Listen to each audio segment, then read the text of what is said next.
Welcome to a video tour of Google's first container-based data center. There are slots for over 45,000 servers in the 45 containers housed inside. The data center itself went into service in 2005 and supports 10 megawatts of IT equipment load. It has a trailing 12-month average power utilization effectiveness value of 1.25. We start with the plan view and focus in on the equipment yard we will be visiting.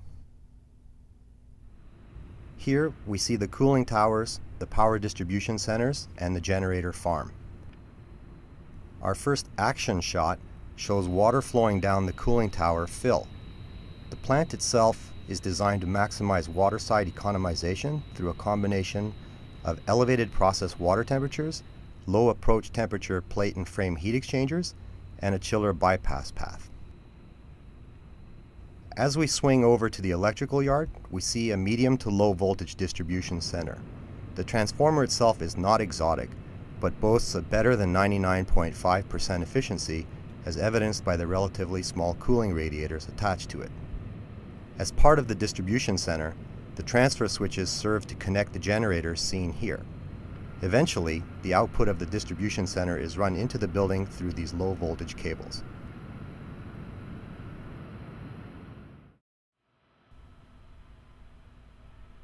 Stepping inside the building, we again pick up the low voltage distribution lines.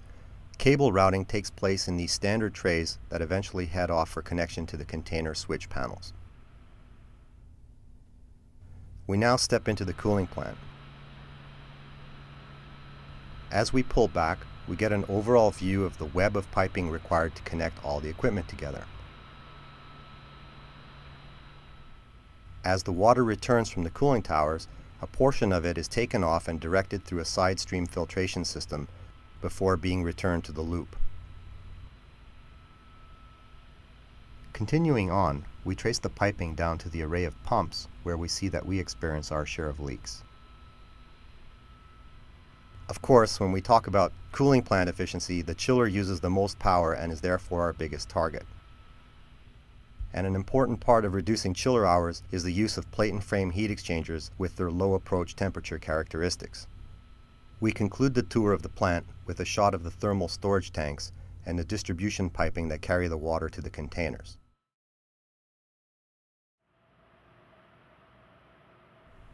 The hangar tour starts with a shot of the bridge crane used to move the containers. As we pull back, we get a view of the single-story side, which is more clearly seen from a vantage point on the mezzanine. There are 15 containers on the single-story side and 30 on the opposing 2 stories. Amongst the safety considerations in using containers, we include emergency exit stairs and egress pathways as required by code at the tail end of the units. This final view gives us an idea of the scale of the hangar bay.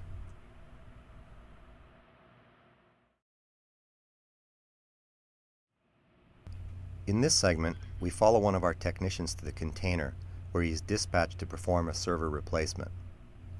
Here, we see him making his way on his Google-provided personal transportation device. He must first verify the machine location. As you see here, each tray is outfitted with onboard UPS running at greater than 99.5% efficiency. Once inside, our technician removes the tray blank and installs the repaired server tray. The cold aisle inside the container is maintained at approximately 27 C or 81 degrees Fahrenheit, enabled by attention to good airflow management.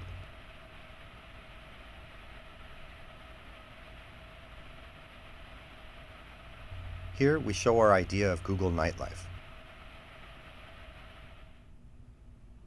Another technician is entering the container to inspect the underfloor area.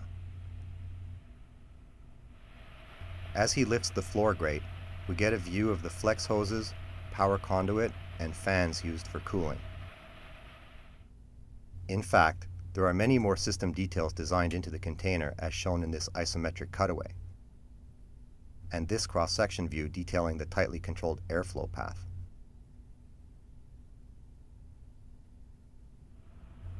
As we step out once more into the vestibule area, we see the hookups bringing water into the container. On the other side, we find the electrical switch panel. And inside the panel, we trace the cable inputs into the breaker section and get to see some of the circuit transformers used in gathering our PUE measurements.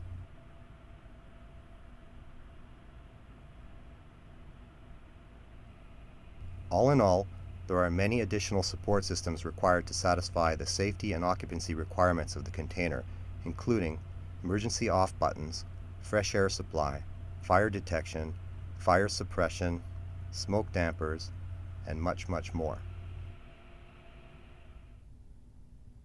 We end our video tour with another view of the hangar and a summary of the best practices incorporated into this data center. Recapping, on the electrical side, we saw the use of high-efficiency transformers and UPSs, along with the necessary circuit transformers for accurate PUE measurements. On the cooling side, we touched on many aspects designed to allow raising of the temperature inside the data center and the associated reduction in chiller usage hours. One last thing to note, the best practices we presented here are the main reason we've been able to achieve our PUE results and can be implemented in most data centers today. Thanks for watching.